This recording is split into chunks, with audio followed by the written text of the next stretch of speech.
Ya. Entonces, los capítulos que vamos a ver, acuérdense, del libro estamos leyendo desde la página, creo que la 107, 108, claro, donde habla la pasión de Cristo. Ese es el título.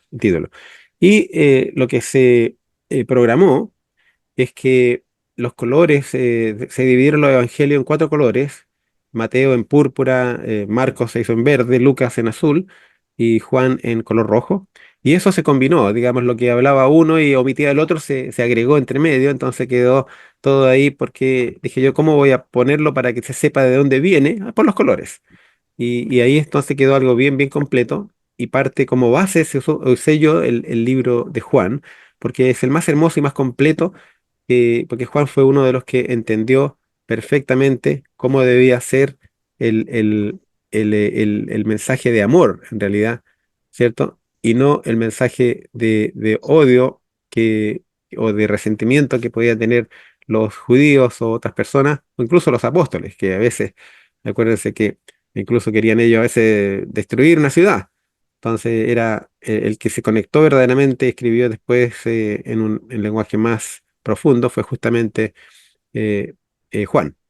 Entonces, y parte de esta, la pasión de Cristo, parte donde él da mensajes muy especiales, y el centro del mensaje de Cristo era que nosotros seamos uno, ¿ya? Dice como también él con su Padre son uno, ¿cierto? Y le pidió que nos santificara Dios en la verdad, y nos enseñaba que la palabra de él es la verdad.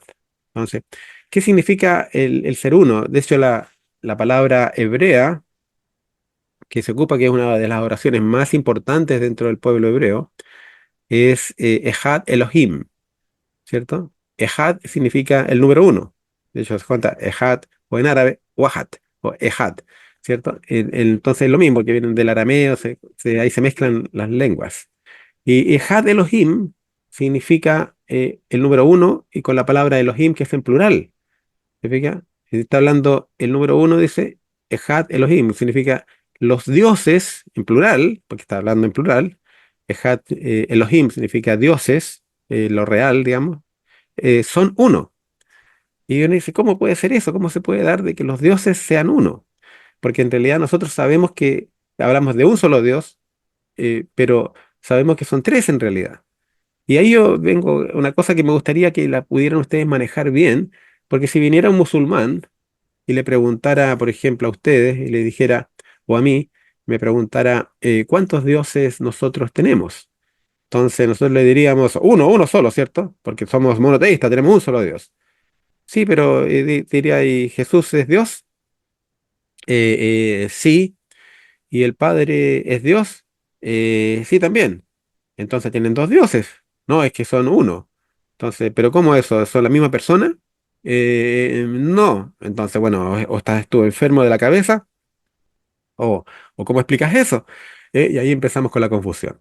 Cuando en realidad lo que se debe decir, y yo lo he estudiado mucho esto, y nosotros los cristianos no tenemos todavía claridad, y eso nos confunde y nos aparta a veces de- del camino, o de saber dar una explicación racional sobre este asunto. La explicación racional que debemos dar es que sí, tenemos tres dioses: Dios Padre, Dios Hijo y Dios Espíritu Santo, pero son uno. No es porque sean las mismas personas, sino porque en realidad tanto el Espíritu Santo, lo dice la Biblia, como Cristo, lo dijo muchas veces, se subordinan a la voluntad del Padre. Es decir, quien dirige es el Padre, porque Cristo mismo lo dijo. No puede haber un reino que esté dividido, no puede uno servir a dos señores, dijo Cristo, porque o uno amará a uno, ¿cierto? Y odiará al otro, ¿cierto? Entonces no puede uno servir a dos dioses.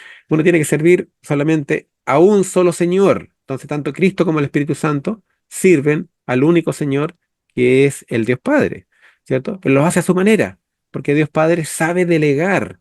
Por eso es que dice Cristo, es necesario que yo me vaya para que Dios mande al Espíritu Santo, porque no pueden haber dos cabezas, no puede haber un estilo uno y un estilo dos, tiene que haber un solo estilo en el plan de salvación, o en la manera de manejar el plan de salvación. Pero es el plan de salvación del Padre, pero el Espíritu Santo lo hará a su forma, como lo está haciendo hoy día, porque el Espíritu Santo es el que fue dejado aquí en la tierra hoy día, ¿cierto? Y o Cristo cuando vino, Él lo hizo a su manera. y tanto el Espíritu Santo como el Padre lo apoyaron. Él decía, gracias Padre por escucharme, ¿cierto? O el Espíritu Santo cuando descendió como paloma, ¿cierto? También apoyando. Entonces, eso es lo que pasa. Y por eso es que decimos que tenemos un solo Dios, porque en realidad se hace la voluntad del Padre. Tenemos un solo Dios, la voluntad del Padre. Y eso es lo que Dios espera de nosotros, que sepamos subordinarnos también, así como lo hace Cristo y lo hace el Espíritu Santo, a la voluntad del Padre, nosotros también como iglesia, como miembros, subordinarnos a la voluntad del Padre, porque tenemos un solo Dios y a Él tenemos que seguir. Entonces, y a veces el Señor también deja autoridades dentro de su iglesia y nosotros debemos saber respetarla y honrarla y no pasarlos a llevar. Cristo mismo y Dios mismo respetó la autoridad a pesar de que eran corruptas. En el caso de Cristo, acuérdense que el sumo sacerdote profetizó inclusive que era necesario que Cristo muriera por el pueblo. ¿Entiende? Y después quedó descalificado. Vamos a verlo más adelante. Entonces, para que entendamos el concepto de ser uno, es algo vital, importante que seamos uno en propósito, uno en acción, pero con el respeto de la diversidad de las formas. Una persona lo hace de una manera, el otro lo hace de otra, pero en principios respetamos los lineamientos básicos del Padre. Eso es. Si hay alguna pregunta al respecto, me la dicen nomás. Y lo otro, Eh, sí, sí, hermano. Jorge, te iba a recalcar que muchas veces también Cristo dijo y le dijeron que estaba blasfemando cuando decía yo y el Padre uno somos. Sí, es verdad. Lo mismo cuando, claro, lo mismo cuando les dijo a los discípulos le dijeron, preséntanos al Padre, y le dijeron, tanto tiempo estoy con vosotros y no conocen al Padre. Sí, verdad. Eso indicaba la relación que había entre Dios Padre y Dios Hijo, Exacto. La calidad de Cristo, digamos, con el Padre, es que eso es un ámbito, podríamos decir, superior, en la porque, comunión. claro, en la comunión. Nosotros tenemos que llegar a ser unos con nuestros hermanos y unos con Cristo también y uno con el Padre, ¿entiendes? Entonces, esa es la orientación. De hecho, dice Cristo que pedía que ellos sean uno en nosotros para que el mundo crea que tú me enviaste, ¿te fijas? Entonces, la verdad es que cuando nosotros demostramos esa unidad y de propósito, se genera una armonía tan hermosa que el mundo al ver eso va a creer de que en realidad esto viene de Dios, ¿cierto? Y dice, y para que lleguen a ser perfectamente unidos, es lo que pedía, lo que pide Cristo en el Evangelio. Hablando de eso en la parte de Juan, cuando él hace la oración a Dios y antes de entregarse. Estamos hablando de antes de llegar al Getsemaní, ¿cierto? Y después sigue él hablando, ¿cierto? Y llegó al Getsemaní, ¿cierto? Y pidió eh, que pasasen la noche a los discípulos más amados que él tenía, Pedro, Juan y Jacobo, creo, para que pasase la noche con él en oración, de manera que fueran ellos también dotados o capacitados para superar las pruebas que venían. Era una prueba muy difícil y vimos que no lo pudieron superar. Vimos que salieron arrancando, uno hasta salió desnudo arrancando. Y después como que se arrepienten, se fue a vestir solamente a la casa y se fue a la casa del sacerdote, que fue Juan, y ahí pide a la encargada que le abra las puertas a Pedro, porque él era como amigo, parece, de ese sumo sacerdote, lo conocían, ¿cierto? Porque era un muchacho. Y ahí empieza ellos, entonces, pero fallaron en que Cristo vuelve como 3 veces, ¿cierto? Y los encuentra durmiendo. Y Cristo, en ese momento que se aparta de ellos y se pone a orar, ¿cierto? Fíjense lo que le dice al Padre, dice, Padre mío, le dice, ¿cierto? Si es posible, pase de mí esta copa. Sin embargo, no se haga como yo quiero, sino como tú quieras. Es decir, en ese momento, la única forma de evitar lo que Cristo estaba haciendo como sacrificio era condenarnos a nosotros a la muerte. La única forma, para que Cristo no pasara por ese trago amargo y difícil. Lo hablaba con la hermanita antes, hermanita Rosa, antes de que partiera esta reunión, donde decíamos que quizás si un ángel hubiese tomado el lugar de Cristo, tampoco lo habría logrado. ¿Por qué? Porque el ángel ama tanto a Dios que cuando ven la forma como nosotros blasfemamos o nos portamos, ellos pierden la paciencia rápidamente y nos mandan al infierno inmediatamente. Yo me acordaba, por ejemplo, un caso cuando Pedro, después de haber negado a Cristo, después obviamente pasa el Pentecostés, pasa todo eso, y Pedro está lleno de Dios ahora y lo toman preso, ¿se acuerda? Y el ángel se aparece, ¿cierto?, en la cárcel, lo cubre con la manta y se lo lleva para afuera y lo deja afuera y desaparece el ángel.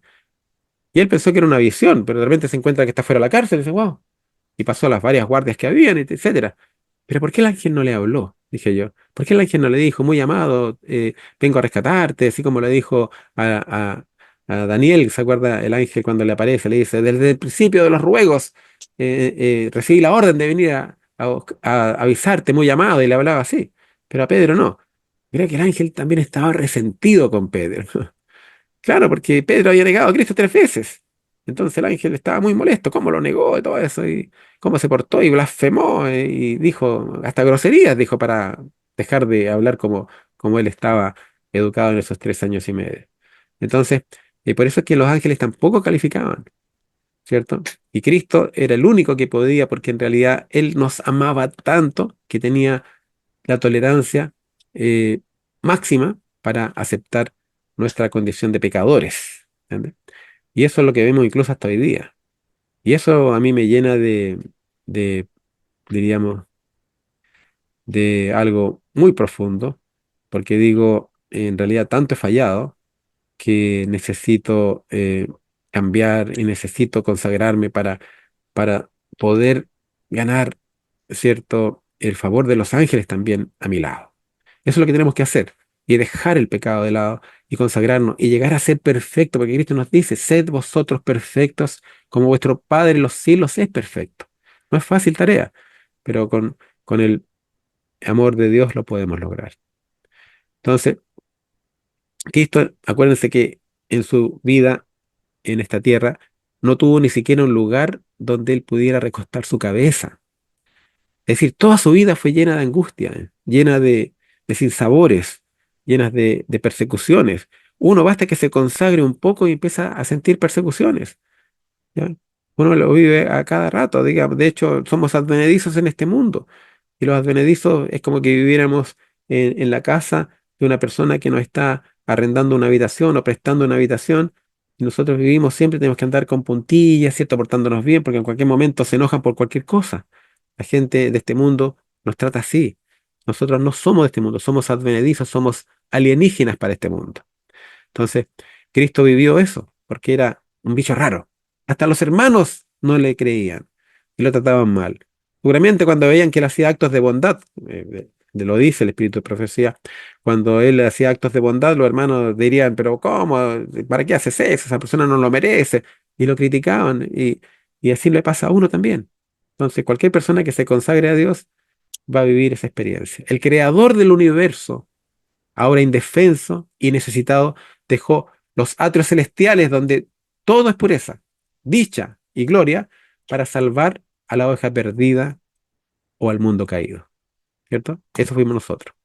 Imagínense, dejó eso y hoy día estaba él a punto de recibir la, al- eh, la culpabilidad, ¿cierto? Y la penalidad del pecado nuestro y, y así el salvar al mundo, ¿cierto?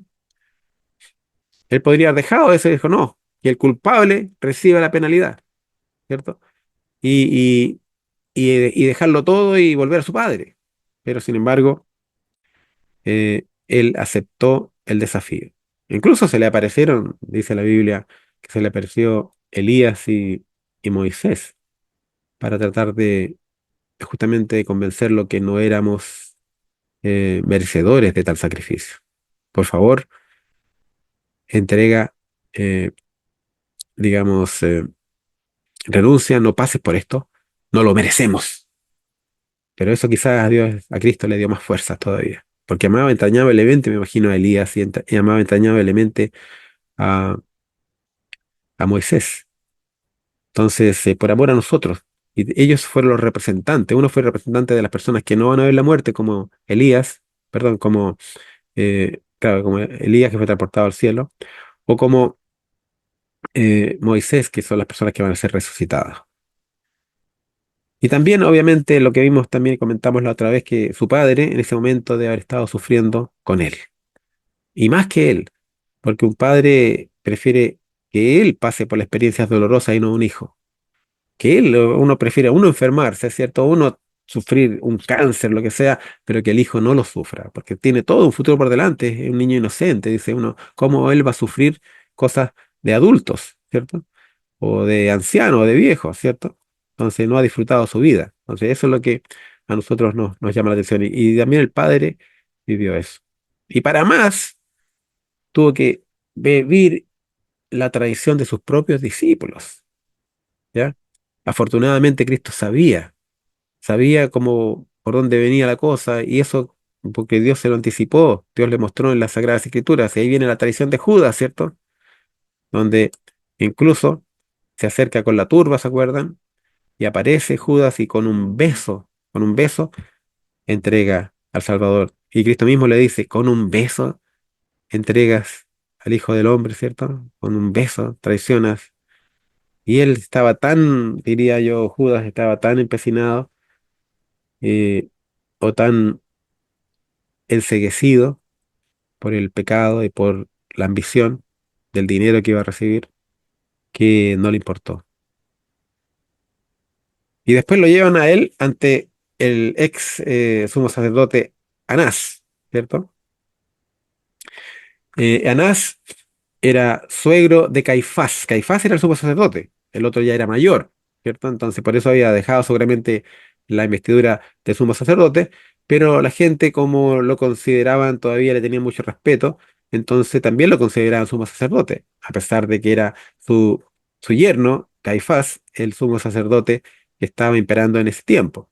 Y lo llevan a Anás primero. ¿Por qué lo llevan a donde Anás? Porque obviamente tiene que haber sido un sacerdote muy hábil, muy astuto, porque la experiencia, ¿cierto? Y la sutileza de Anás era ideal para eh, arguir un juicio arbitrario e ilegal, ¿cierto? Él no estaba, porque sabemos que no estaba permitido juzgar a nadie de noche. Sin embargo, a él lo juzgaron de noche ocultos para que la gente no supiera lo que estaban haciendo. La gente, digamos, porque habían algunos de los sacerdotes o de los principales de la sinagoga como Nicodemo, que ya estaban de parte de Cristo. Pero ellos, para que no se supiera y para que ellos no participaran, lo hicieron en forma clandestina, algo que estaba prohibido. Sin embargo, así lograron engañar y hacer uso en forma muy, digamos, estratégica, conseguir la condena de Cristo. El Salvador puso en contraste en ese momento su propia manera de obrar, porque cuando se le dice a él, oye, estos te acusan de esto, te acusan de esto, todo Cristo les dijo, hablen con la gente, ¿cierto? ¿Para qué me preguntan a mí? Dijo, yo siempre he enseñado en forma pública, dije, en la sinagoga, en todos lados lo hacía en forma pública. Nada hablé en oculto, decía Cristo. ¿Por qué me preguntan a mí? Pregúntele a los que me enviaron, perdón, a los que me han escuchado, ¿cierto? A los que han oído. ¿Qué les he hablado? Pregúntele a ellos. Ellos saben lo que he dicho, ¿cierto? El Salvador ahí manifestó el contraste porque ellos lo hacían oculto en la noche, sin embargo, él lo hacía en forma pública. Él actuaba de día, mientras ellos actuaban de noche. Increíble, ¿eh? Y ahí viene después, ¿cierto?, la negación de Pedro. Cuando ya llegan, lo llevan a Cristo, ¿cierto?, donde Anás, ¿cierto? Y llega, eh, ¿cierto? Pedro están ahí en la casa, en el atrio donde está el sumo sacerdote, ¿cierto? De la casa de Anás, donde había un atrio del sumo sacerdote, y ahí empieza a martirizar a Cristo, porque dice el Espíritu de Profecía que había gente que había sido entrenada en la maldad, ¿cierto? Y que lo habían ellos seleccionado dentro de la turba. Este tipo es sanguinario, este otro así. Y de hecho, los judíos tienen una sangre un poquito sanguinaria, producto de que en esa tribu, en la tribu de Judá, se combinó con la tribu de Simeón. Y Simeón se caracterizaba por ser sanguinario. De hecho, cuando tomaron, ¿se acuerda? A José, lo vimos la vez pasada, de que eh, Simeón quería matarlo inmediatamente. Matémoslo inmediatamente, ¿cierto? Y los hermanos, Rubén y Judá mismo, intervinieron para que no lo hicieran. Pero Simeón era agresivo. Entonces había de ese tipo de gente, de ese tipo de calaña dentro del pueblo judío que se había mezclado, porque cuando van a heredar a Simeón, por ser agresivo y violento, también no le habían dado herencia. Entonces Judá le dice, hereda conmigo, y lo incorporó a su tribu. Y también Judá mismo había demostrado ser muy drástico. ¿Se acuerdan cuando Tamar quedó embarazada y le avisan a él que quedó embarazada su nuera, que no tenía por dónde quedar embarazada porque estaba viuda? Entonces él dice, quémenla. Inmediatamente, quémenla. Imagínense, o sea, una persona drástica. Ese tipo de personas había en el tiempo de Cristo, más evolucionadas y más crueles que antes, más todavía que tenían a un imperio bárbaro, ¿cierto?, encima de ellos, entonces tenían mucho resentimiento y de aquí podían ensañarse.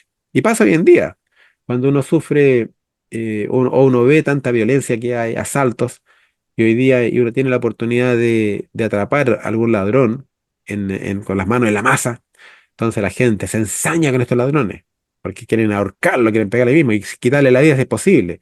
Y si le pegan un disparo, no, le pegan tres disparos al tiro para que se muera. ¿Entiendes? Uno lo ve ejemplo, o le tiran el auto encima a los tipos que andan en los motochorros estos, el auto encima y pasan por arriba y si pueden eh, hacer los papillas, los hacen, porque la gente tiene ese resentimiento, ese odio acumulado. También pasaba en el tiempo de Cristo. Entonces, Pedro, en ese momento, eh, viendo la situación, Cristo le había advertido a Pedro que él iba a ser probado. Y llegó el momento, porque si él era probado en cuanto a dar su vida por el maestro, ningún problema. De hecho, tenía una espada escondida, ¿se acuerda? Y le cortó la oreja a Malco. Pero si era probado en el orgullo, ahí fallaba. Esa era la debilidad de Pedro. Y a uno también le puede pasar. Dios conoce tus puntos débiles, pero el diablo también. Y es ahí donde te va a atacar. Y es ahí donde atacó Pedro. Pedro, claro, se fue acomodando ahí, ¿cierto? Se mezcló porque tenía frío seguramente en la noche. Se mezcló ahí con los soldados y estaban al fogón y de repente empezaron a reírse de la situación, a burlarse de Cristo y él como que ahí simpatizaba. Y de repente la mujer lo mira y dice, pero si este no es el que andaba con Cristo. Y el otro que le habían cortado la oreja también tenía un pariente que lo conoció, pues ahí, pero si este fue el que estaba ahí con Jesús. ¡Wow! Y él empieza a negar, hasta que al final incluso llega a blasfemar o a darse cuenta. Y cuando canta el gallo, afortunadamente él no reaccionó como Judas. Por eso que Dios estaba y le advierte a él que has pedido para ser zarandeado, le dice, ¿cierto? Y estamos, voy a orar por ti, le dice. Y ahí se cruza incluso la vista con Cristo y él reacciona de una forma positiva, dice, por eso que lloró amargamente, dice la Biblia. ¿Ya? Y cuando después se hizo de día, entonces Jesús empezó el juicio ante el sumo sacerdote oficial, que era el yerno de Anás, que era Caifás. Y Caifás empieza a interrogar a Cristo, empieza a hacer todas las ceremonias, ¿cierto? Y buscando cómo entramparlo en palabras a Cristo, y cómo era también muy sagaz y astuto, ¿cierto? Dice que este sumo sacerdote le volvió a preguntar y le dijo, ¿eres tú el Cristo, el Hijo del bendito?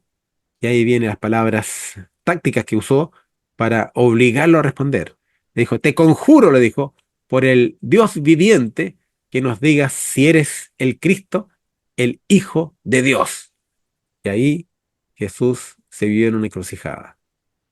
No podía no responder, ¿cierto? Se vio obligado a responder, porque él dijo, acuérdense, Cristo había dicho antes, bueno, lo vamos a ver más adelante. Dice que Jesús respondió, dijo, sí, tú lo has dicho, yo soy. Y además, veréis al Hijo del Hombre sentado a la diestra del Todopoderoso, y lo veréis en su venida en las nubes del cielo. Entonces el sumo sacerdote ese, rasgando sus vestiduras, dijo, ¡ha blasfemado! ¿Qué necesidad tenemos ya de testigos? Habéis oído la blasfemia. ¿Qué os parece? Ellos respondieron, es culpable de muerte. O sea, él dijo, lo hice caer, con su astucia, hizo caer a Cristo para que eh, lo acusaran de blasfemia. Todos lo declararon digno de muerte, entonces le escupieron el rostro, lo abofetearon y lo golpearon y le decían, adivina tú, Cristo, ¿quién te golpeó? Imagínese. Uno aguanta a veces cosas así, pero cuando hay burla y hay ensañamiento, y dirigido por los dirigentes judíos, dirigentes como el sumo sacerdote, ¿entiendes? Demostraban que no tenían nada de justicia. Y a veces pasa incluso en nuestra iglesia. A veces las personas que viene un ateo, yo lo vi hace poco, hubo un debate con ateos y con personas que no eran de la iglesia, y vi cómo lo entrampaban y lo hacían, trataban de hacerlo caer, a caer en alguna contradicción, y después cómo se burlaban de él, y cómo lo atacaban, y cristianos, pues. Entonces yo les dije, wow, aquí estamos mal.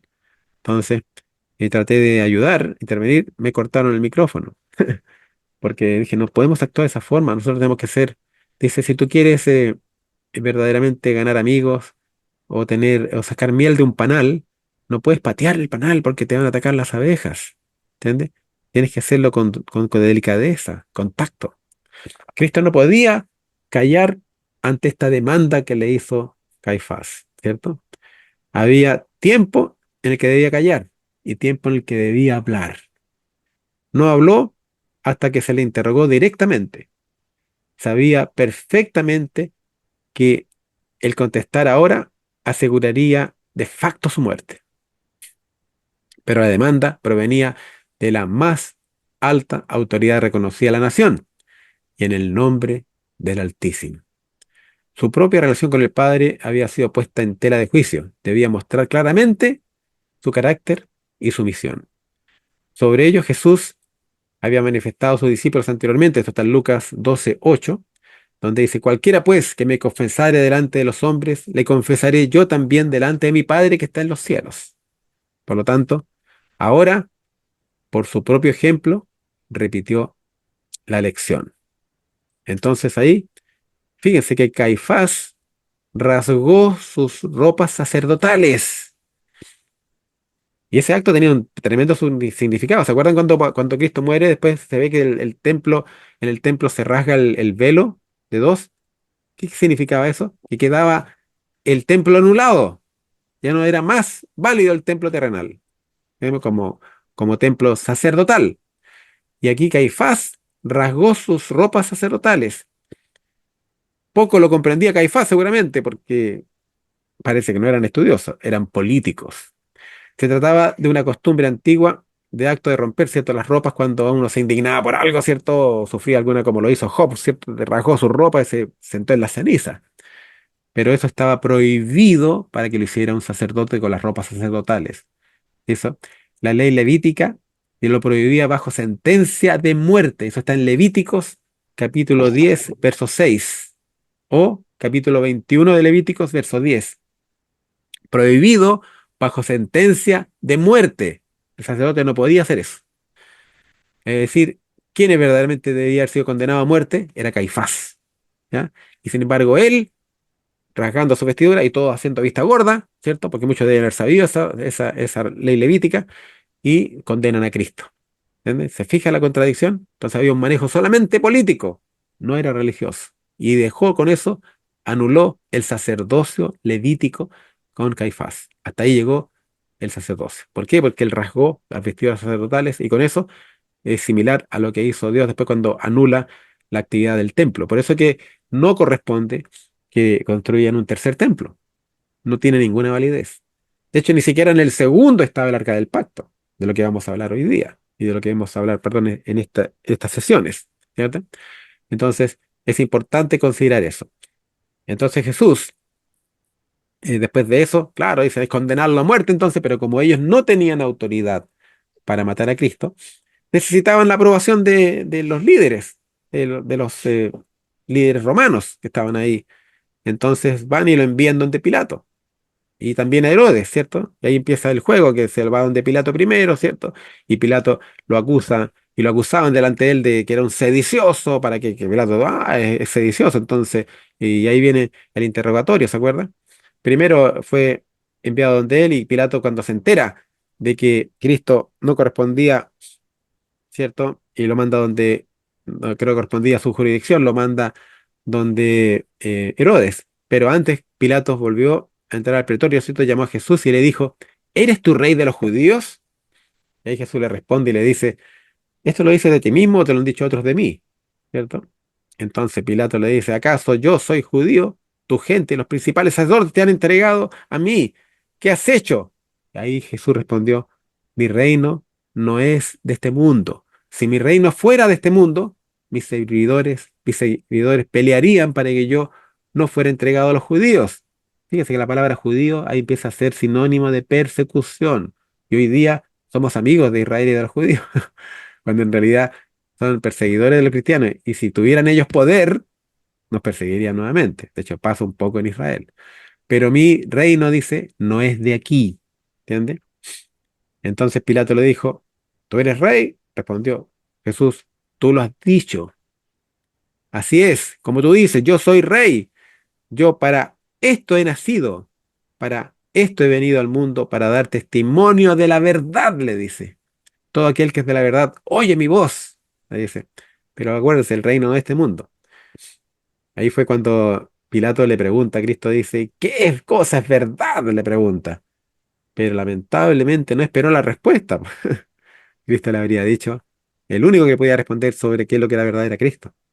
Y él dice, no esperó la ansiada respuesta, sino que, dicho esto, salió otra vez a los judíos y les dijo, yo no hallo ningún delito en él. Claro, es rey, si tienen razón, pero claramente Cristo lo decía, que su reino no era de este mundo, sino que su reino era del cielo. Y cuando una nación que se dice cristiana o una iglesia empieza a luchar por obtener poderes terrenales o poder tener influencias políticas, etcétera, no corresponde, porque el reino que por el que debe luchar una iglesia no es este mundo, no tiene nada que ver con este mundo, no tenemos que ligarnos con los políticos o con los poderosos de este mundo, porque nuestro reino no es de acá, sino que es del cielo. Entonces esa es la razón, y por eso nosotros no andamos en busca de poder terrenal. Aquí somos alienígenas, como dijo. Pero entonces Pilato se entera de que Cristo, eh, que era Galileo, ¿cierto? Y que era de la jurisdicción de Herodes, lo remitió a Herodes, entonces Pilato, y en esos días estaba justamente en Jerusalén. Entonces dijo, ah, bueno, aprovechemos que está aquí en Jerusalén, Herodes, y mandémoslo a donde él para que él lo juzgue. Y entonces Herodes aprovechó ahí porque dijo, wow, Herodes quería conocer sobre Cristo, porque él pensaba que, como se parecía seguramente a Juan el Bautista, porque eran primos en el segundo grado, entonces pensaba que era Juan el Bautista resucitado y también había escuchado que hacía milagros, entonces quería ver los milagros, le trajo, dicen ahí, enfermos para que los sanara, todo eso, y no pasó nada, Cristo ni le habló, ni se comunicó con él. ¿Entiendes? Entonces lo manda de nuevo de vuelta ante Pilato. Y Pilato afirmó en tres oportunidades diciendo, nada digno de muerte ha hecho este hombre. Así lo castigaré y lo soltaré. Pero ¿cómo si no ha hecho nada digno de muerte? ¿Por qué tienes que castigarlo? ¿Cierto? Y lo mandó a azotar en dos oportunidades por lo menos. A pesar de que da la impresión a veces que son tres oportunidades que lo manda a, a, a sufrir latigazos. ¿Cómo puede hacerse algo así? ¿Cómo puede ser tanta injusticia? Para más, acuérdense que la esposa de Pilato había tenido sueños y le advierte a él que no se comprometa en nada con este hombre, ¿cierto? Porque era un santo de Dios. Entonces Pilato dice, tomó a Jesús de nuevo y lo mandó a azotar. Después trenzaron, dicen los soldados, una corona de espinas y la pusieron sobre su cabeza. Pues si uno cuenta las veces que Cristo derramó sangre, son justamente 7 veces. Y el rito de la ceremonia de Yom Kippur, cuando tenía que derramarse sangre sobre el arca del pacto, se derramaba 7 veces. Y todas las ceremonias indicaban también derramar 7 veces sangre sobre el velo, etcétera. Entonces aquí estaba representando lo que Cristo iba a vivir en la Pascua, ¿verdad? También sobre el velo se echaba esa sangre, 7 veces. Además, escupieron en él y tomando la caña lo golpeaban en la cabeza y le daban de bofetadas. Imagínate, ¿entiendes? Algo terrible que uno no puede entender, cómo él lo resistió. Porque a veces uno aguanta, qué sé yo, pero lo que a uno le cuesta aguantar es la burla, el sarcasmo y esas cosas terribles que él vivió. Entonces, desde entonces dice, Pilato, cuando se enteró también lo que le decía a su esposa, procuraba soltarlo, pero los judíos gritaban, si sueltas a este, no eres amigo de César. Miren, eran astutos para gritarle cosas, todos los epítetos posibles. El que pretende ser rey, a César se opone. Entonces, lamentablemente, eh, en este caso, eh, demostraba que era un líder voluble. Si hay alguna pregunta, la hacen nomás, me interrumpen. Yo no estoy viendo la pantalla para ver si alguien está pidiendo la palabra, pero lo pueden hacer, ¿ya? Entonces, ¿qué pasó? Viniendo Pilato, o viendo Pilato que nada adelantaba, antes se le hacía cada vez más el alboroto, dice la Biblia, pidió agua y se lavó las manos ante el pueblo, diciendo, soy inocente de la sangre de este justo. Y lo llamó justo. ¿Cómo puede haberle dado 2 veces de latigazo siendo que lo declaraba justo? Ahí viene la gran contradicción. Allá vosotros, dice. Respondió todo el pueblo, su sangre sea sobre nosotros y sobre nuestros hijos. Esa es la maldición más grande que pueden haber ellos esgrimido en contra suyo propio. El pueblo judío diciendo, caiga tu sangre sobre nosotros y sobre nuestros hijos. Así de empecinados estaban. Y ahí, bueno, soltó a Barrabás, ¿se acuerdan? En desmedro de Cristo, porque el pueblo prefirió a un ladrón, perdón, a un revolucionario, ¿cierto? En vez de a Cristo. Y ahí entonces Pilato entrega a Jesús después de azotarlo, ¿ya? Por eso digo, capaz que fue hasta 3 veces que lo azote, no solamente dos. Qué terrible. ¿Y azotarlo para qué? Si lo iban a crucificar. ¿Por qué azotarlo de nuevo? ¿Entiendes? Pero eso es lo que dice el libro, en los evangelios. Tomaron pues a Jesús, él cargó su cruz y salió, ¿cierto? Al lugar llamado La Calavera, que ustedes lo van a ver ese lugar, lo tenemos identificado, tanto arqueológicamente, demostrado científicamente, como también físicamente se va a ver. Y que en hebreo significa Gólgota, o lugar de la calavera. Y Gólgota también creo que significa un pelón, donde hay un corte, porque justamente es la continuación del Monte Moria que fue sacada, algo que vamos a ver cuando veamos el descubrimiento, que viene aparte ya la siguiente semana. Entonces ahí viene toda una experiencia dura, ¿se acuerdan que incluso Cristo ve a las mujeres llorando, ¿se acuerdan? Y lamentándose por lo que veían, porque ellas, obviamente las mujeres son más sensibles y a pesar sabían que Cristo era un hombre bueno y ver cómo lo trataron y cómo lo humillaban, muchas mujeres lloraban de pena, ¿cierto?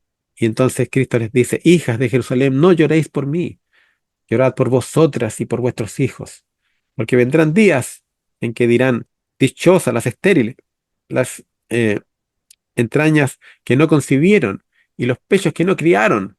Entonces empezarán a decir a los montes, caed sobre nosotros, y a los collados, cubrirnos. Porque si en el árbol verde hacen estas cosas, ¿qué no harán en el seco? Y ahí se cumplió eso después, 40 años después. 40 años después, Jerusalén fue rodeada por ejércitos. Cristo advirtió, y como los cristianos creyeron en él y sabían que eso se iba a cumplir, arrancaron de inmediato. Y misteriosamente las fuerzas se replegaron y pudieron huir todos los cristianos, no se perdió una alma cristiana. Sin embargo, Israel fue rodeado después, con orgullo y todo eso, creían creerse superiores en esa revolución a los romanos, más aún que los romanos se habían replegado un tiempo, entonces pensaron, los persiguieron un tiempo y fueron una estrategia romana, y eso permitió la huida de los cristianos. Pero después volvieron y destruyeron la ciudad, la sitiaron y también quemaron el templo, que tenían que protegerlo. Y eso estaba profetizado. No iba a quedar piedra sobre piedra, dijo Cristo. Y se cumplió exactamente porque el oro derretido del templo se metió entre los recovecos de las piedras.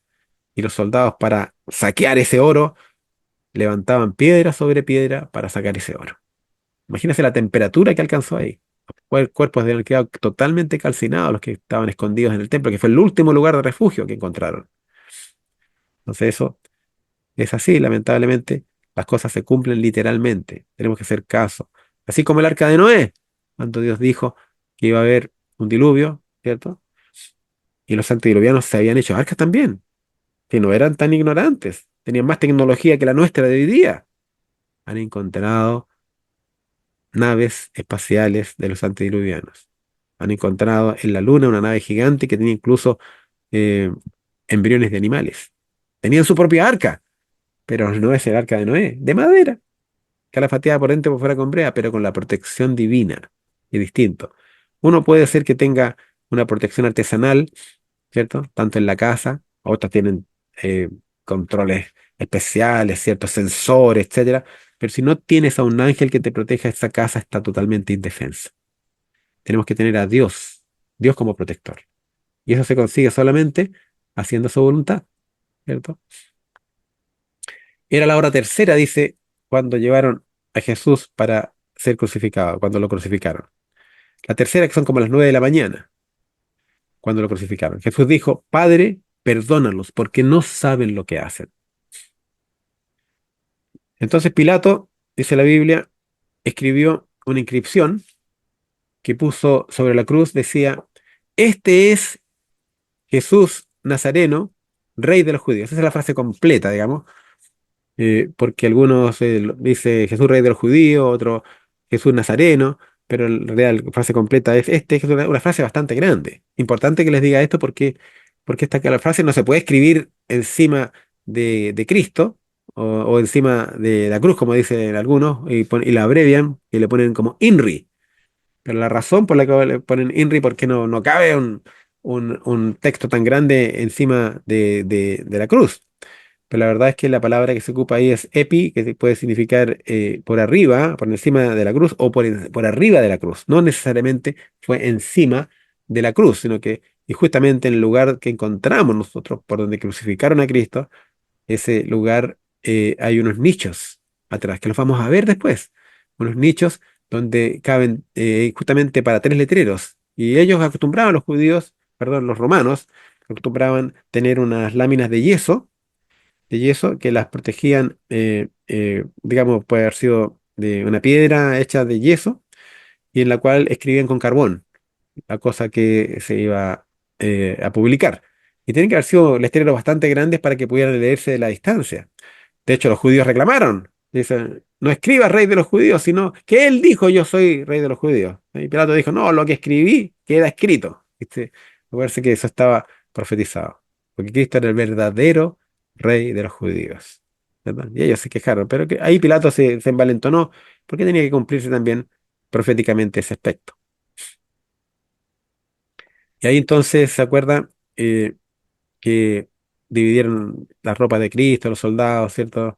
Echaron suerte sobre ellas, que también estaba eso profetizado, ¿ya?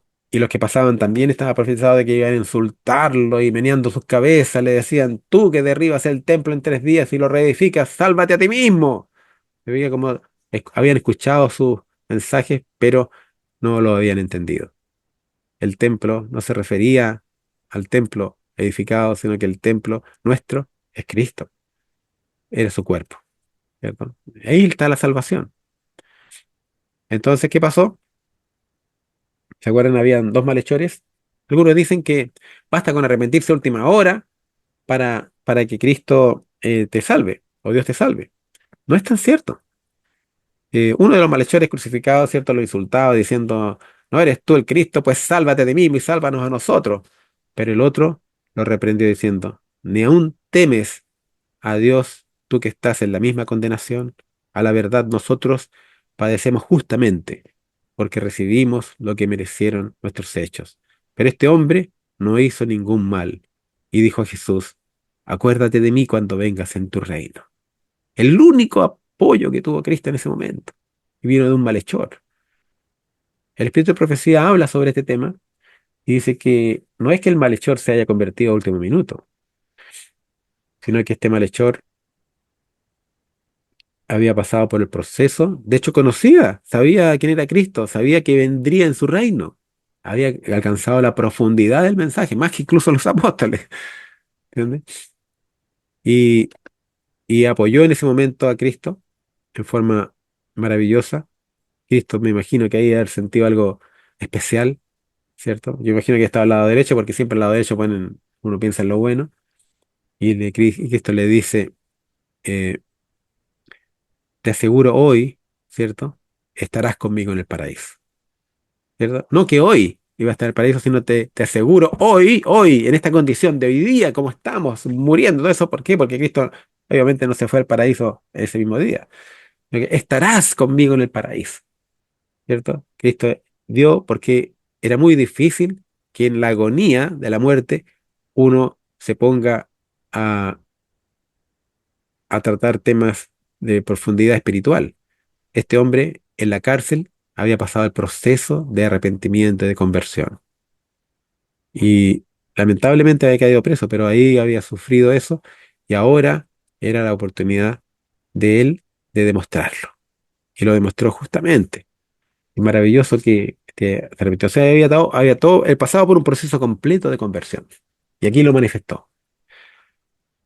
Entonces eso es importante. Y ahí están las tres Marías, ¿cierto? María Magdalena, María la esposa de Cleofas y María la madre de Jesús, ¿cierto? Que estaban junto a la cruz. Y también cuando viene y le dice al discípulo amado, ¿cierto? Ahí tienes tu madre, ¿cierto? Y a ella le dice, aquí tu hijo. Entonces de ahí él empezó a recibir a María en su casa porque ella estaba viuda, Cristo no le proveía porque vivía de las limosnas, ¿cierto?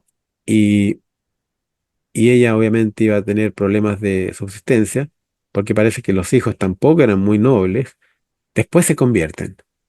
Después, si leemos la epístola de la segunda epístola de Juan, el discípulo amado, él, interesante porque de acuerdo con los estudios que yo he hecho, esa epístola fue escrita para María y lo puedo demostrar, ¿ya? Si quieren lo vemos ahora, puedo buscar eso y lo podemos ver. ¿Les parece, no? ¿Quieren ver eso? Se demuestra que en realidad la epístola fue escrita para María, Sí, ya lo vamos a ver. Sí, Ok, sería interesante. interesante, ya lo voy a buscar inmediato, me demoraré un minutito y lo ponemos de inmediato porque se los puedo demostrar. A ver, vamos aquí. ¿Se ve bien? Ahora sí. sí, Ya. sí. Dice, la segunda epístola de Juan fue escrita para la Virgen María, por Jorge Fleffel. Ahí tengo una foto así como de haber sido la Virgen María muy hermosa.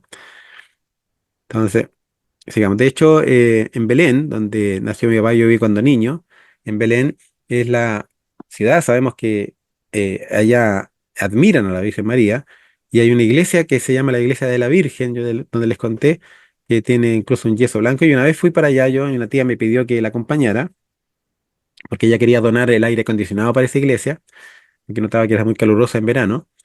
Entonces, porque es una cueva donde dicen, la leyenda cuenta de que ella ahí entró, o pasaba por ahí, entró a esa cueva para darle de mamar al niño Jesús, y al sacar el pecho le cayó leche, y al caer leche al suelo, toda la cueva se tiñó de un blanco que es un yeso blanco. Entonces, y está ahí, uno lo ve el yeso blanco.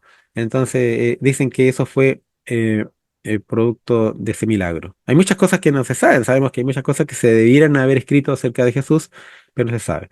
Entonces, ella me pidió eso y yo, claro, cuando fui para ese lugar, había un cura franciscano predicando. Y yo estaba muy cómodo, venía con el jet lag que le llama cuando uno cambia de horario y, uno se agota, cansa, entonces no había cómo ponerme, me sentía incómodo y por error, puse una pierna sobre la otra mientras filmaba también. Y claro, y después me di cuenta que no, pues la gente muy atenta y muy ceremoniosa y muy católicos, digamos, pero muy, muy, muy respetuosos. Y yo era el único imprudente que hice eso. Claro, y me di cuenta y cambié. Y después, cuando estoy en la plaza con mi tía conversando, se me acerca una de las amigas de ella y me dice, con mucho amor, me dice, ¿sabes? Me dice, yo quiero conversarte algo, me dice. Sí, ¿qué cosa? Le digo yo. Me dice ella, este lugar, la iglesia vi que tú pusiste tu pierna sobre la otra, me dice. Y para nosotros el lugar es muy sagrado, me dijo. Y nosotros tenemos mucho respeto y eso no se debe hacer en la iglesia, me dijo ella. Yo ahí me sentía avergonzado, yo queriendo predicar el evangelio a ella, me estaba recibiendo un tremendo sermón de parte de ella, así que le pedí, mire, disculpa, le dije, sí me di cuenta, le dije, yo voy a tratar de cambiar, nunca más lo voy a hacer, le dije, no se preocupe, y acepté el reto con humildad para dar un ejemplo de respeto también. Pero eso me sorprende porque nosotros en la iglesia nuestra somos muy irreverentes y si queremos convertirlos a ellos para que sean parte de nuestro redil, va a ser difícil lograrlo. Entonces, tenemos que por lo menos tratar de ser respetuosos. ¿Ya? Sigamos. Entonces, vamos a ver aquí. Ya, La segunda epístola de Juan fue escrita para la Virgen María. ya. Vamos a leer esta segunda de Juan. Fíjese lo que dice, vamos a escucharlo. Leamos los versos 1 y 2 del saludo. El anciano a la señora elegida y a sus hijos, a quienes yo amo en la verdad, y no solo yo, sino también todos los que han conocido la verdad, a causa de la verdad que permanece en nosotros, y estará para siempre con nosotros. Ya. ¿Se entiende? ¿Quién es la persona elegida? ¿Quién es el anciano que escribió esta carta? Bueno, sabemos que el escritor de esta epístola fue Juan, pero Juan era el más joven de los apóstoles. Elena de White afirma que cuando Juan conoció a Jesús, tenía como 25 años de edad. Por otra parte, según costumbres de la época, la Virgen María debe haber tenido unos 15 años de edad al momento del anuncio del ángel Gabriel, algo que también confirma la profeta. Y como Jesús tenía 30 años cuando Juan se hizo su discípulo, entonces, la Virgen María era por lo menos 21 años mayor que Juan. Al momento de la carta, Juan se consideraba anciano. Título que puede haber adquirido como apodo por su acostumbrada humildad, y no sentirse digno de considerarse un apóstol. O porque tendría unos 70 años de edad, y sabemos que vivió una vida de muchos maltratos, había sido hervido en aceite y desterrado a una isla desolada. Si este último era el caso, entonces María era de 91 años cuando Juan le escribió esta carta. Lo que tiene sentido dado que María, al ser sana y longeva, puede haber llegado a una edad avanzada. ¿Entiende? Se casaba muy temprano. De hecho, yo revisé, me acuerdo, los registros de mi familia en Belén, que están en la iglesia Natividad, y descubrí que mis abuelitas y mi bisabuela se casaron a los 14 años. Dije, wow, ¿cómo tan temprano? Hoy día eso es considerado hasta pedofilia, diríamos. Pero la verdad es que no, y tampoco, mis abuelos también eran no tan mayores, pero tendrían ellos veintitantos años o 30 nomás. Pero se casaban con niñas jóvenes, muy jóvenes, pero con eso se evitaba cualquier riesgo diríamos, de vicios contra la naturaleza, ¿cierto? Y sino que el tiro se prefería eso y además en realidad están desarrollados en la pubertad y además era gente muy, muy madura. La gente allá madura mucho mejor que nosotros, son mucho más juiciosos, responsables, etcétera, y tienen un resultado mucho más lindo. Entonces, no era extrañarse que ella se casara a los 15 años. Y dicen que incluso perdón, que José era mucho mayor que ella, quizás no tanto, pero sí, porque dicen que tenía incluso hijos. Por eso que dicen que Cristo tuvo hermanos que no creían en él porque eran mayores incluso que él, pero no eran hermanos a lo mejor de la misma madre, a pesar de que ella también tuvo hermanos y tuvo hijos. Y por eso quizás no se hicieron tampoco mucho responsable de ella. Sigamos. Notas. Elena de White menciona la edad del discípulo Juan al conocer a Cristo en el libro El deseado de todas las gentes, específicamente en el capítulo 14, en Capernaum. Según la profeta Elena de White, María tenía alrededor de 16 años cuando concibió a Jesús. Esta afirmación se encuentra en el libro El deseado de todas las gentes, capítulo 5, la dedicación. Ahora, reparemos en la forma como el apóstol se refiere a ella, como Señora elegida. Este título solo se puede aplicar a María, dado que ella fue la gran y única elegida para ser la madre del esperado Mesías. Y cuando afirma que todos los que hemos conocido la verdad la amamos a ella y a sus hijos, confirmaría claramente que solo se puede referir a María. Dado que es evidente que todo aquel que conoce del Evangelio le ama en verdad, por su ejemplo de santidad como mujer y madre. Interesante, ¿eh? Porque en realidad hay algo que siempre la Biblia presenta luces para quien el Espíritu Santo le toque el corazón para que entienda y comprenda lo que quiere decir, pero también tiene distractores para que se confunda la persona que no califica. Y hay muchos teólogos incluso que no califican en este proceso, entonces hay que tenerlo muy en cuenta eso, porque después vamos a ver por qué se confunden los teólogos, porque al final sale otra cosa. Vamos a ver. Continuamos con la lectura en el verso 3. Sea con vosotros gracia, misericordia y paz, de Dios Padre y del Señor Jesucristo, Hijo del Padre, en verdad y en amor. Mucho me regocijé porque he hallado a algunos de tus hijos andando en la verdad, conforme al mandamiento que recibimos del Padre. Interesante información, que confirmaría lo que los evangelios dicen acerca de los hermanos de Jesús, que, al principio, no creían en él, y luego, en los libros posteriores, queda claro que con los años se convirtieron y fueron de un gran aporte para la Iglesia. ¿Se entiende?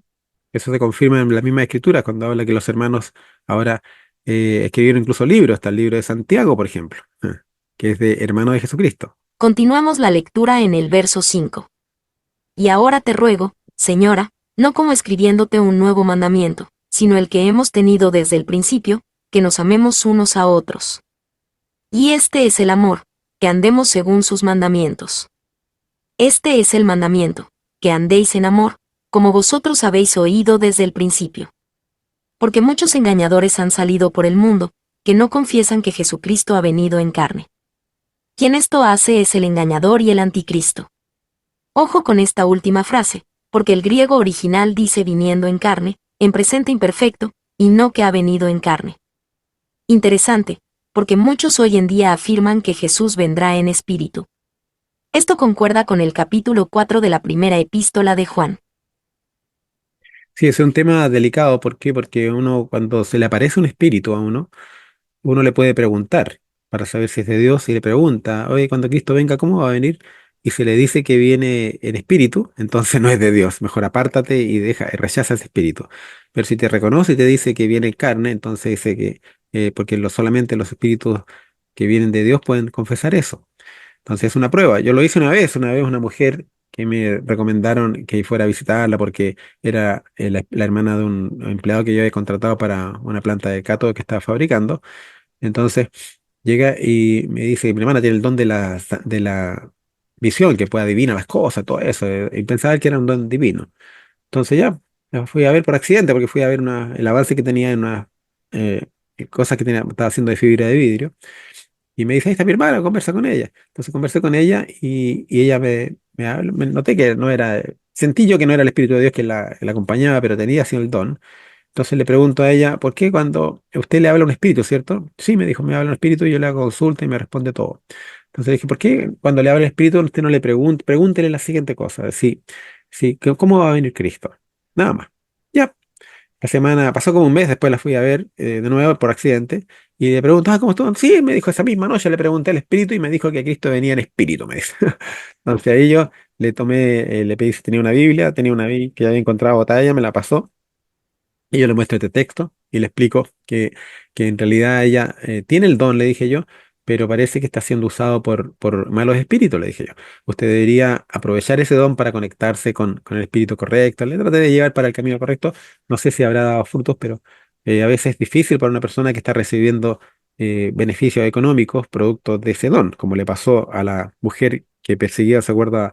A, a Pablo dando voces que estos tenían, eran hijos del Dios Altísimo, etcétera, y él la reprende y le quitó el don, pues, ¿cierto? Y el espíritu la abandonó y se le acabó la adivinación y por eso los llevaron después a la cárcel. Entonces, es complicado el tema.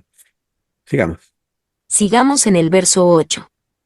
Mirad por vosotros mismos, para que no perdáis el fruto de vuestro trabajo, sino que recibáis galardón completo. Ya. Ahí vemos la parte final ahora. Sigamos en el verso 9. Cualquiera que se extravía, y no persevera en la doctrina de Cristo, no tiene a Dios. El que persevera en la doctrina de Cristo, ese sí tiene al Padre y al Hijo.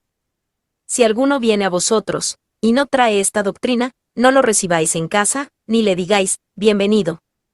Porque el que le dice, bienvenido, participa en sus malas obras. Esta parte es contradictoria, porque Juan mismo, en la siguiente epístola, nos invita a ser hospitalarios, sin importar a quién, pero aquí hay una razón poderosa para no serlo. Y especialmente para María. Dada su importancia, no podía recibir a aquellos que eran contrarios a la fe, porque la feligresía podría considerar este hecho como apoyo a sus falsas doctrinas. ¿Se entiende? Hay personas que son claves dentro de la iglesia. La Virgen María era una persona clave. Entonces, habían personajes que andaban hablando, sí, yo soy amigo de María, todo eso, ella me recibe en su casa, y Cristo no vino en carne porque vino en espíritu. Entonces, al final la gente creía que era verdad. Entonces, aquí se le aconsejaba ya que no recibiera a esas personas y que las rechazara, ¿cierto? Si tenían una doctrina equivocada. Entonces, ¿por qué? Porque si no sería como que ella está bendiciendo o condescendiendo con esa doctrina. O sea, hay que cuidarse. Para nosotros también tenemos líderes especiales dentro de la iglesia. Imagínense el pastor Bullón de repente recibiendo ahí a una persona que habla herejía. Entonces, sí, yo soy amigo de él, de Bullón, y como diciendo que él comparte mis ideas. Y no, entonces eso no es verdad. Entonces no hay que recibirlo. Esa persona tiene que apartarse de uno, digamos. Y fíjense ahora el saludo final. Aquí es donde se confunden todos. Mire. Sigamos con los saludos finales en el verso 12. Tengo muchas cosas que escribiros, pero no he querido hacerlo por medio de papel y tinta, pues espero ir a vosotros y hablar cara a cara, para que nuestro gozo sea cumplido. Los hijos de tu hermana, la elegida, te saludan. Amén. En esta última parte, pareciera que encontramos una aparente contradicción, dado que está llamando también con el título de elegida a una supuesta hermana de María. Para desmenuzar este acertijo, veremos el texto en el griego original y su traducción literal. Vamos. Una traducción literal del texto original del versículo 13, del griego antiguo, al idioma español, sería de la siguiente forma. Está saludando a ti los hijos de la hermana de ti la elegida. Amén. Traduciendo esta frase con Google, del español al griego de hoy, nos daría el siguiente resultado. ¿Ya? Fíjese, dice, está saludando a ti, los hijos de la hermana de ti, la elegida. Amén. Ahí está el griego. Ahora, buscamos del griego. Veamos lo que dice acá. Traduciendo de vuelta, es decir, del griego al español, sería. ¿Ya? Y fíjese cómo termina. ¿Notan el error entre el mensaje original y la traducción de vuelta? Originalmente se dijo está saludando a ti los hijos de la hermana de ti la elegida. Amén. Y finalmente se cambió a los hijos de tu hermana elegida te saludan. Amén. ¿Ya? Y fíjese ahora. Como sospechamos que el texto no ha sido traducido correctamente, haremos el ejercicio nuevamente, mejorando lo que queríamos decir. Entonces la traducción literal sería: te saludan los hijos de la hermana de ti la elegida. Amén. Traduciendo esta frase con Google, del español al griego de hoy, nos daría el siguiente resultado. Traduciendo de vuelta, es decir, del griego al español, sería.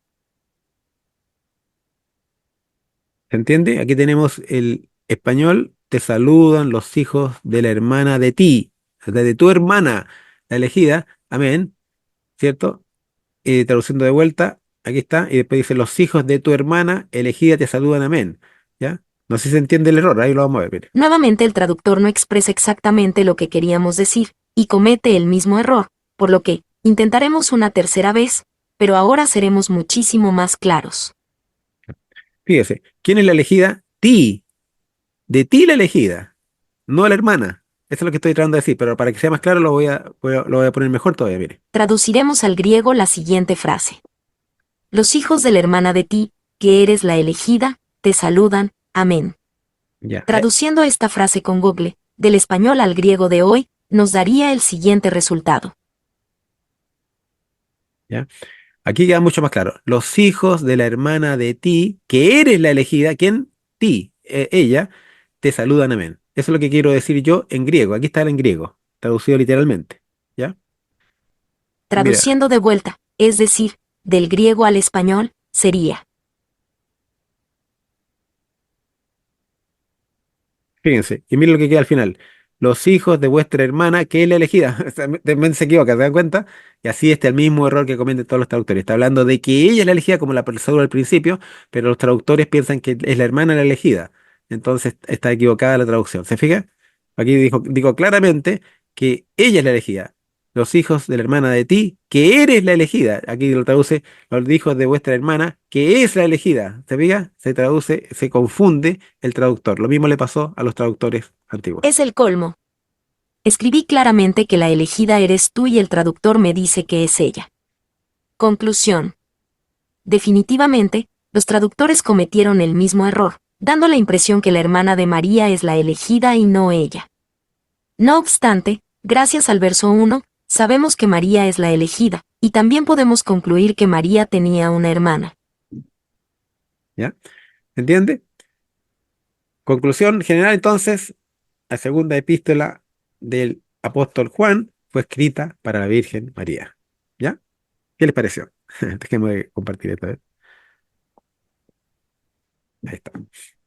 ¿Les parece convincente? No es fácil darse cuenta, pero la verdad es que es muy poderosa la forma de presentarlo, pero afortunadamente tenemos herramientas como las que les mostré recién, que uno puede traducir al griego antiguo y del griego antiguo al lenguaje en español. Pero ahí uno se da cuenta cómo uno se puede confundir y al final quedar ahí dándose cuenta. Es importantísimo que el mensaje que ahí se manifiesta es para la Virgen María y se demuestra que Cristo tenía hermanos y que ahora se habían convertido, algo que se confirma en otros textos, etcétera. Entonces hay varias cosas que considerar. Sigamos entonces ahora con el texto, o sea, con la historia de Jesús, porque estábamos viendo de que ahora viene la muerte de Jesús, que es la parte más importante. Una cosa que pasó ahí también en el momento de la crucifixión, ¿se acuerda que Cristo, en el momento de su última agonía, dándose cuenta que todo se había cumplido, dice, entonces dijo, tengo sed. ¿Por qué? ¿Por qué dijo, tengo sed? Porque faltaba que se cumpliera algo. Es decir, él ayudó a que se cumpliera la profecía, algo que debe ser también considerado por nosotros. Dios nos dice, o sea, nos da la oportunidad de participar dentro del cumplimiento de ciertas profecías. Como a mí me pasó también. Una vez predicando, les conté, creo, esto no sé si a ustedes, pero estaba predicando en Brasil. Y me profetizaron allá, en una iglesia de corte hebreo, pero cristiana, me profetizaron de que yo iba a cumplir con cierta misión y que bueno, va a suceder algo y también me profetizaron a mi hijo. Me dijeron que veían a mi ex esposa con un coche de color azul y que venía un niño. Y se cumplió, literalmente, nació mi hijo. Pero a mí me costó encontrar un coche azul po, para que se cumpliera literalmente. Entonces me acuerdo que me esforcé por buscarlo hasta que encontré un coche azul y le compré un cochito azul.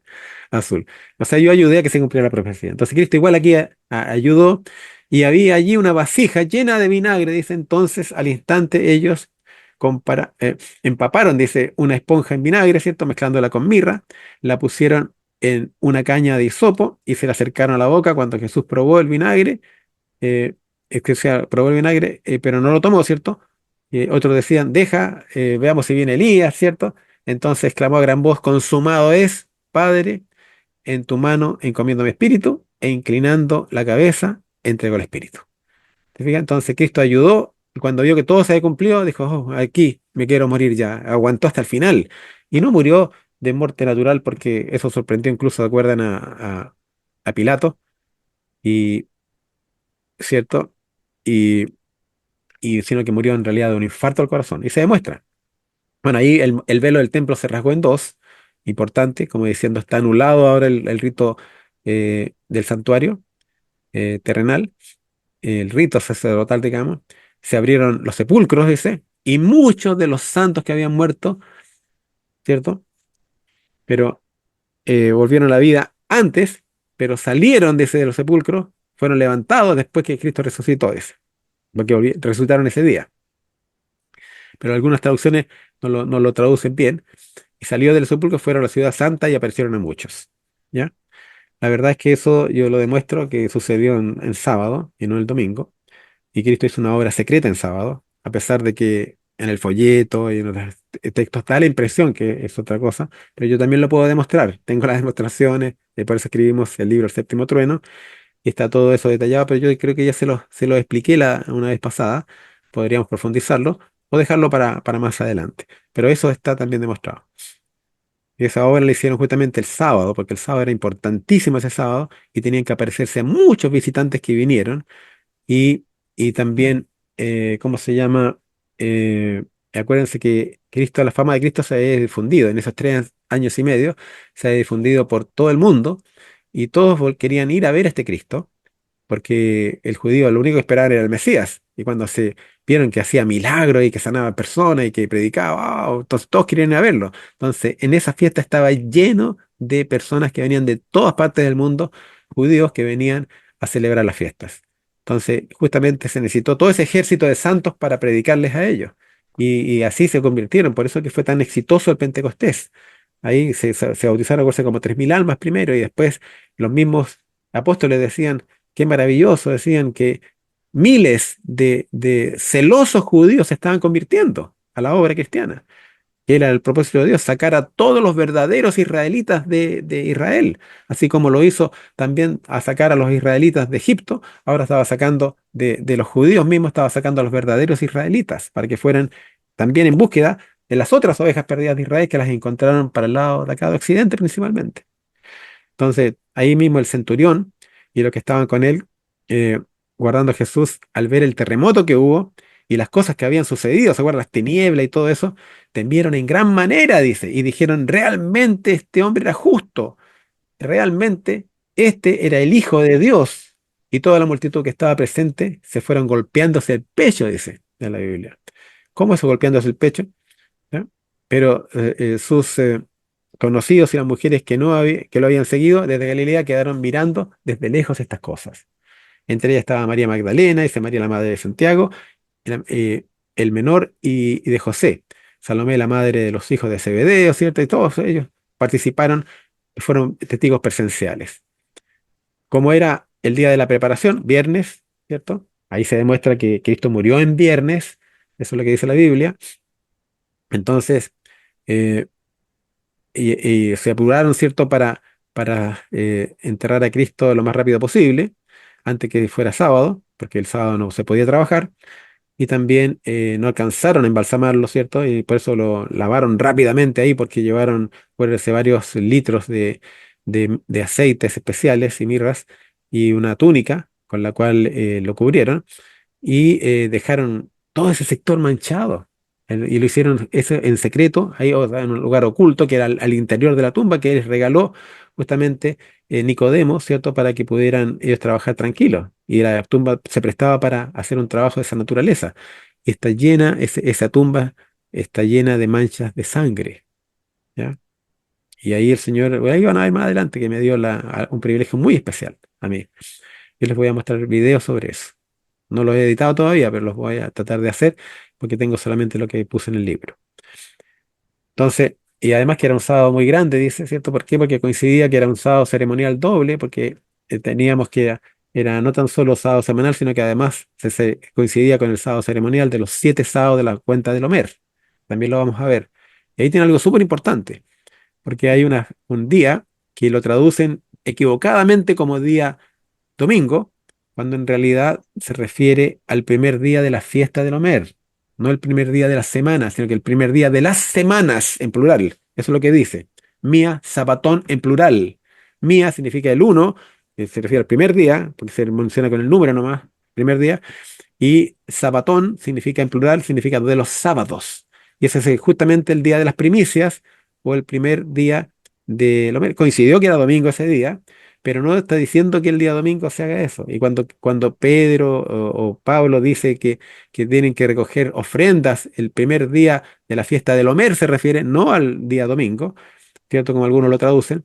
¿Por qué? Porque en realidad ese es el día de las primicias. Y justamente el día de las primicias es cuando se pactaba cuánto uno iba a ofrendar y así lo anotaban. Y después, ¿por qué? Porque en las primicias uno se da cuenta que también vienen las cosechas, porque eminentemente, así como la hermana Rosita que está presente, eh, los días, y la cultura del tiempo de Cristo era una cultura que vivía de labores agrícolas principalmente. Entonces, todo estaba relacionado con el éxito agrícola que iban a tener ese año. Si venían bien las cosechas, significa que los animales iban a estar gorditos, significaba que iban a tener abundancia de granos y significaba que se activaba la economía. Entonces, ahí uno pactaba las ofrendas que iba a dar a los pobres y también el diezmo que iba a dar al Señor.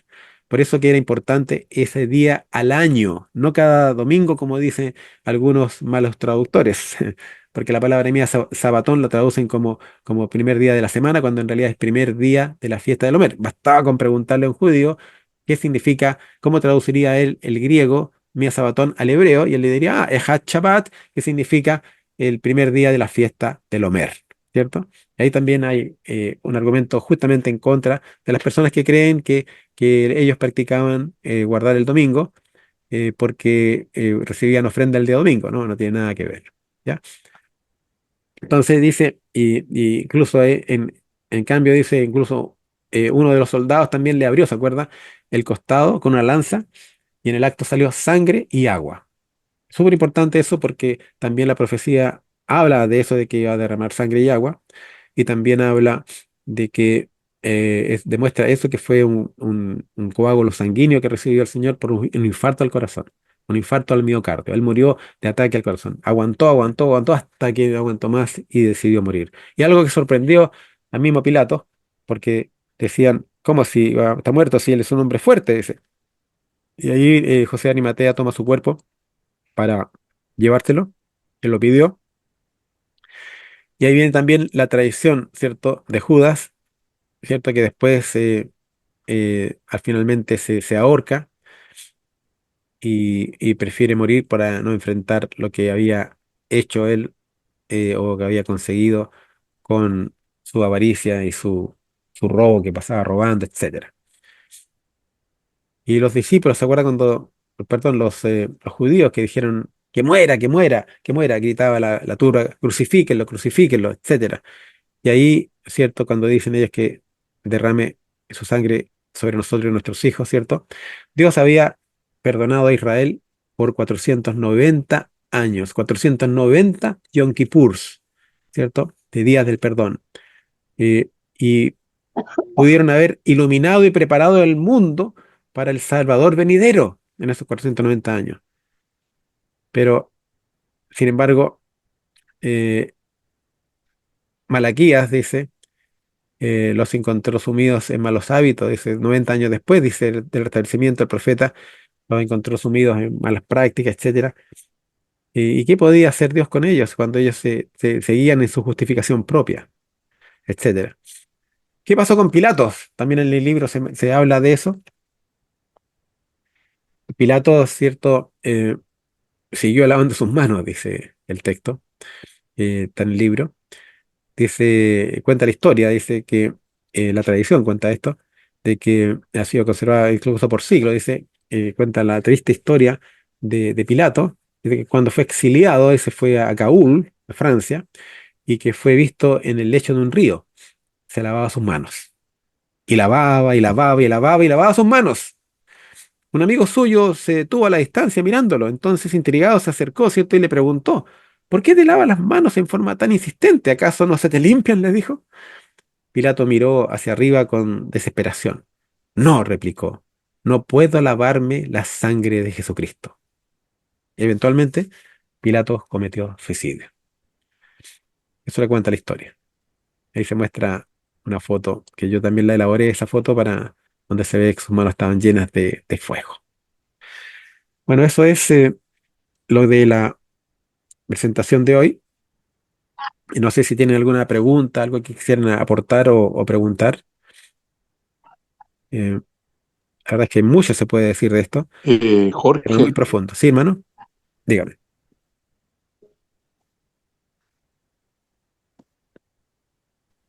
Dígame, estamos Jorge, mira, escuchando. estaba haciendo un paralelo yo de, de la huida de los discípulos de Cristo cuando fue llevado al pretorio, ¿cierto? Fue detenido, ¿Ya? cuando fue preso, ¿Sí? y va a ser, eso se debió a que ellos no estuvieron orando, preparándose para el tiempo. Exacto. Exacto. Y justamente eso también nos va a pasar a nosotros, porque dice la Biblia que nosotros tenemos justamente, estamos viviendo un tiempo de guerra y tenemos que estar preparándonos en oración para lo que viene. Viene una persecución gigante donde mucha gente va a sufrir, digamos, vamos a sufrir en carne propia los embates y si no estamos preparados vamos a huir en forma desenfrenada y abandonando, quizás tratando de salvarnos físicamente cuando en realidad tenemos la protección de Dios, deberíamos estar apercibidos, subirnos al arca, hay que dar con la protección. Exacto, etcétera. O sea, Eso era, hay un eso paralelo. era el paralelo que estaba viendo yo, Ya, además de que Cristo, como los invitó a ellos a orar para que velaran con él mientras él oraba, también dejó ciertas recomendaciones para el tiempo del fin. Y una de ellas verdad. es velar Y orad, y orad para que vuestra huida no sea en sábado ni en invierno. ¿verdad? Tiene ¿Y quién razón. se acuerda de eso? Claro que sí. Va a ser muy difícil para algunos que al Los huir, anteriores, de, claro, tienes toda la razón. a a los discípulos les pidió velad y orad, y a nosotros nos agregó lo otro, para que vuestra huida no sea en sábado ni en invierno. Amén. ¿Qué les pareció el tema de la segunda epístola que se escribió para Virgen María? ¿Les parece una demostración correcta o tienen algún cuestionamiento o algo que se pueda profundizar? ¿Me parece bien? Siempre, si hay críticas, se aceptan. Nosotros no queremos, no hablamos de infalibilidad, ¿cierto? El Señor ha revelado cosas y nosotros tenemos que investigarlas y portarnos como los bereanos de tratar de dilucidar y desmenuzar las cosas en profundidad y aceptamos, obviamente, críticas. Hoy día, por ejemplo, yo recibí una mensaje de unas personas que estudiaron el tema de Cristo, perdón, eso, decían ellos que la Biblia afirma que Israel estuvo 430 años en Egipto, pero después cuando hacen un análisis descubren que en realidad no estuvo 430 años en Egipto, sino que ellos decían que estuvo apenas 215 años. Entonces yo tuve que contactarlo y corregirles porque en realidad el punto de partida que ellos ocupan está equivocado, estuvo en realidad 260 años en Egipto como país, porque en realidad otras versiones agregan Canaán también. ¿Por qué? Porque en realidad la palabra Egipto se aplicó, hoy día se entiende como el país de Egipto, pero la palabra Egipto es Misraim en hebreo y eso significa lugar de asedio. Claro, Egipto era un lugar de asedio para ellos porque el faraón era dueño de todo. ¿Entiendes? Entonces, eh, producto de eso, Israel no tan solo estuvo en lugar de asedio en Egipto, sino que también estuvo en todo Canaán. Acuérdense que cuando empieza la promesa, cuando se rectifica el pacto, y cuando se ratificó ese pacto fue cuando Abraham decide sacrificar a su hijo. Y ahí empieza entonces los 430 años y terminan justamente cuando empieza el Éxodo, ¿cierto? Y te la entrega, y se renueva el pacto ahí, o se confirma el pacto cuando se reciben las tablas de la ley en el monte Sinaí. Entonces, todo eso a veces la persona no se confunden y sacan distintas apreciaciones, pero uno puede corregir los errores. Yo también puedo tener errores y les pido que me ayuden a ver si encuentran algo y me aporten o alguna pregunta y quieren que lo profundice y lo hacemos. No somos, no declaramos infalibilidad, también tenemos errores. Yo conocí muchos errores. De hecho, en este mismo libro, El Arca del Pacto, tengo errores que después los corrijo en el libro de, del Séptimo Trueno. Ahí lo van a ver ustedes después y quizás eso amerita una nueva versión del libro Arca del Pacto para que esté en sincronía. Entonces, ¿les parece si terminamos entonces con una oración? Esther linda, Esther linda. Querido y bondadoso Padre que moras en los santos.